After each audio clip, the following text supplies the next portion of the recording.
Good day everyone, welcome back to my channel, Soul's Life. Let's begin by showing you the pattern pieces that I'm working with. First we have the front section. Cut and a fold, armhole and neckline. I also have the aligner attached to the armhole and the liner attached to the neckline. The neckline liner is a little out because I cut it single. You can cut it on a fold, that way you wouldn't have this extra seam allowance. But if you cut it, you don't have enough material to cut it on a fold, you could cut it a single, 2 pieces, and just join the front area, but leave seam allowance so you could join it. So this will be the front section. The front section also, I always, when I'm cutting my material, just keep allowances in case a dart is needed. So keep that in mind. If you need a dart, go ahead, leave the allowance for the dart. If not, omit the allowance, which is up to you. Could be 1 inch or 1/2 inches. So this is the front section of the top. Here we have the back section of the top. It's cut on singles, so it's 2 pieces. This will be the center back, the armhole, and the neckline. Also, like I did with the front, I pinned the liner onto the back section, which is cut the same exact way, singles. I cut 2 pieces. I placed 1 on each side, right side facing each other. So this will be the neckline, this will be the center back armhole, and this will be the sides and the waist. So this is the liner. I always put 1/2 inch seam allowance, but I normally cut my seam allowance down to 1/4 inch after I'm done sewing it. So it's just habit that I do 1/2 inch. So most of the time in my videos you'll hear me say 1/2 inch seam allowance, because a lot of people ask, why do I always use like 1/2 inch seam allowance? It's not that for the pattern you have to do the allowances. I just accustomed cutting my pattern with 1/2 inch seam allowance, so for that reason you will always hear me mentioning 1/2 inch, but I don't use the 1/2 inch. I just use 1/4 inch because I cut the half of the 1/2 inch after I'm done sewing. I normally cut that off, or if I'm serging, it still ends up being 1/4 inch because the serger normally takes off 1/4 inch of whatever my seam allowance is.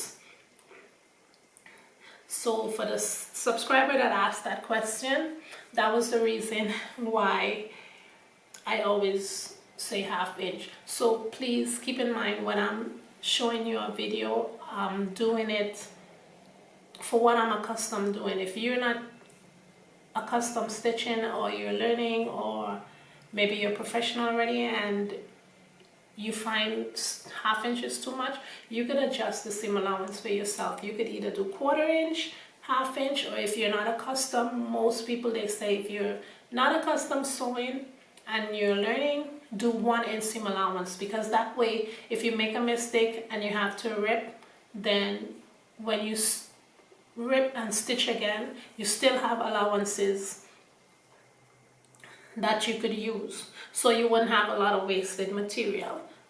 So once again, this is the back, seam allowance added in, center back and liner attached on both sides. So here we have the back section. So I'm going to begin sewing the liner on the front section of the top. So I'm going to go ahead and stitch seam allowance, the armhole, and I'm going to stitch the neckline. If there is a dart on your top, that's the time you could go ahead and place the dart in.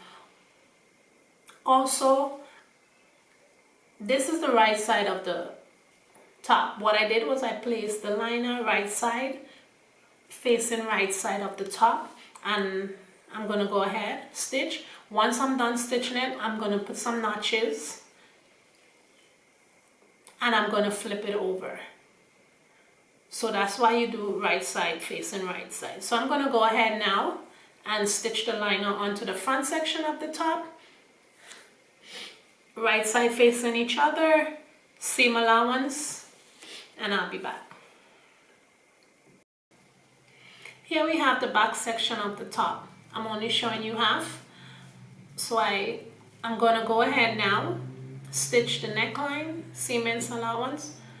I'm going to stitch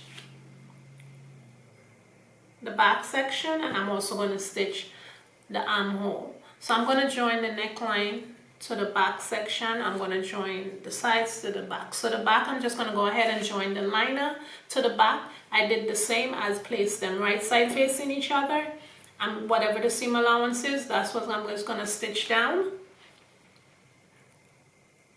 and then I'll be back to show you what it looks like. Here is the front of the top. The dots are sewn, the armhole is sewn, and the neckline is sewn. And when I flipped it over, this is what I did with the liner. I just flat stitched it down and I serged the ends.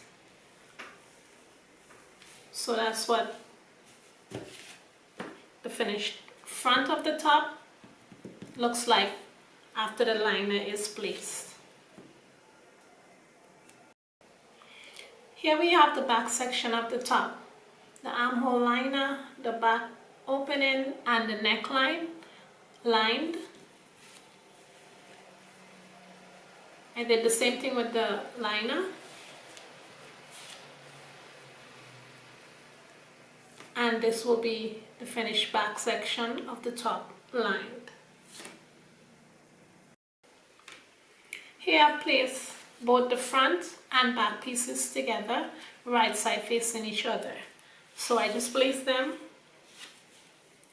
right side facing each other. I lined up the sides and I'm going to line up the shoulder. So what I'm going to do, I'm going to place both the shoulders together. I'm just going to place a pin so you'll be able to see what I'm about to do.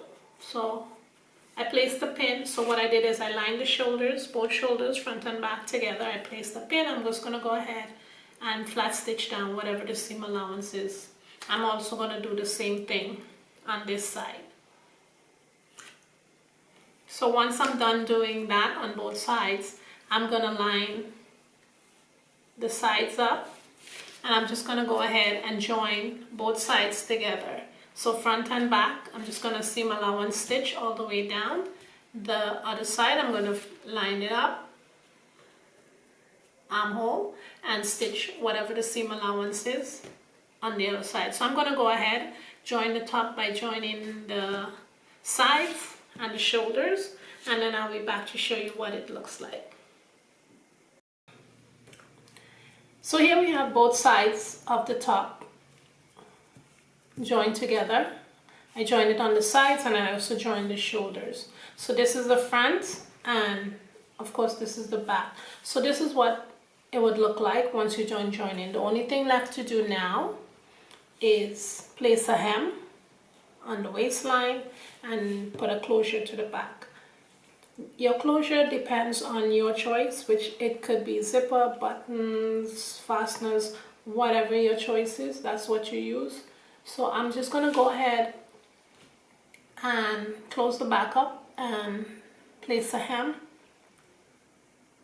at the waistline of the top, and that would be a complete top.